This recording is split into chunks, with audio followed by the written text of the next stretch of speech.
Hey guys, and welcome back to another HZ Studios tutorial. Today in Photoshop we will be going over the new templates. Now when you hit Control N on your keyboard or go up to File New when first opening Photoshop, you will enter this new document panel. And of course you have your most recent items that you use, such as specific sizes or specific uses, such as the tablet or your specific size.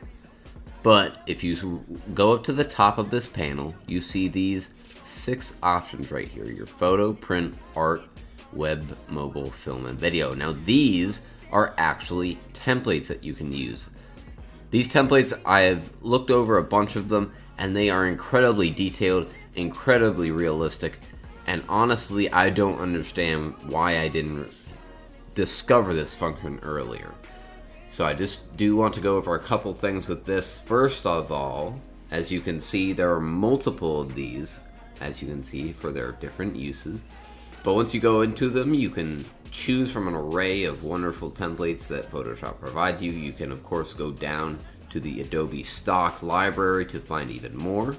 But let's say I clicked on this laptop workspace mockup. Simply click on that, and it will allow you to see a preview. Click that and you can see all the different versions that the template offers. And of course you can hit download. You'll get your progress bar at the top right of the pane, and you can click open to, of course, open your template. So first of all, I have the desktop mockup template already open, so let's go ahead and get to that. And as you can see, it's very realistic. If we zoom in on the keyboard real quick, go and zoom in on the keyboard, it's incredibly detailed for just being a template, along with the computer itself. Very, very nice quality template. And as you can see on the layers panel, we have the different shadings, we have the actual desktop and keyboard here, we have all the stuff in the background in there. And this is the thing you want to pay attention to, the insert your design here. With these templates in Photoshop, they make it incredibly easy to import your designs into the templates that they provide. So, let's say I wanted to put the HZ logo inside of this box that says insert your design here. Go over to the layer that is marked with the red lock screen right here, red compared to green. Click on the actual image within the layer panel.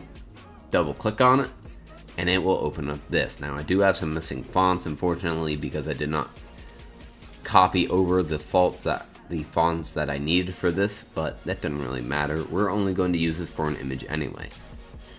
So as you can see here, we have the placeholder, we have all this wonderful stuff.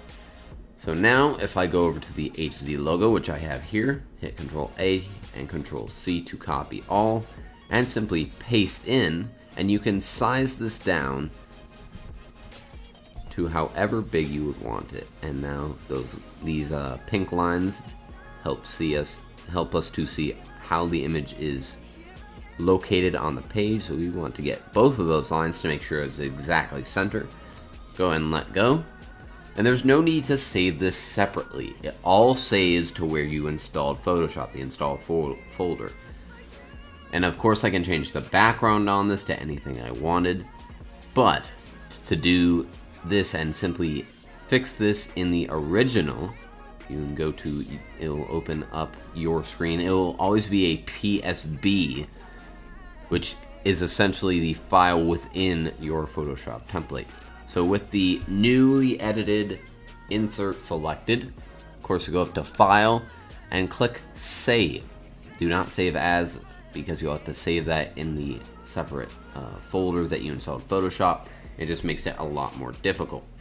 So you hit File, Save, and now if we head back to our image, our template, you can see that the image is perfectly aligned just as we did in our screen. So that is extremely cool. This is going to be a wonderful help to me, especially making videos that I need custom images for possible business images and pictures and stock images that you can create on your own without having to pay for them. This could be really helpful to a variety of people. Next, I want to go over another aspect of this if I hit Control N again, and that is the the photo section, which is going to be one of the most, of course, used parts of this template program, because of course photos are one of the most edited images in Photoshop. You have a decent amount of free photo prints for your templates. This one really caught my eye, the texture geometric mask. This is a sort of style and effect that a lot of people have trouble creating in Photoshop. So the fact that they have a template for it is actually really helpful. So I have already created that and click download just as you did with the other one, and we have that here. Now I know that you can see all these layers. Go ahead, you can ignore all the texture geometric masks.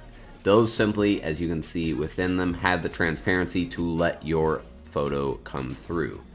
So you want to scroll all the way down in your layers panel to, again, they always mark it with the red eye lock screen. Your photo here, it will say.